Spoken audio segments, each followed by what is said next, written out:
Tonight, attorneys of a Lexington doctor say a private autopsy found no evidence of foul play in the death of his wife, but the Lexington coroner says the official autopsy is still in the works. News 19's Alicia Nieves joins us now with those details.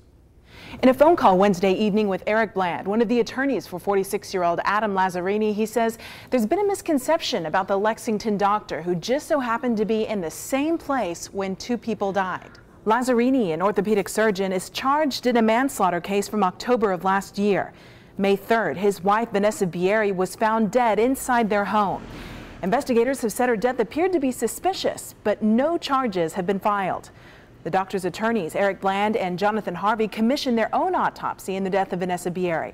Bland says James Fulcher, a pathologist in the upstate, found no malicious injury externally or internally to Bieri and said she did not die of any blunt force.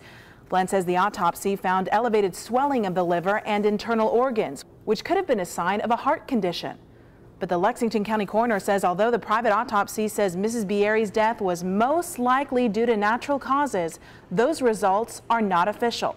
During an autopsy conducted May 3rd, no apparent evidence was found to indicate that Mrs. Bieri's death was natural. For that reason, the coroner's office is waiting on further studies and toxicology tests to determine the definitive cause of her death. Bland says his client wants to get back to practicing medicine and helping people. Alicia Nieves, News 19, WLTX.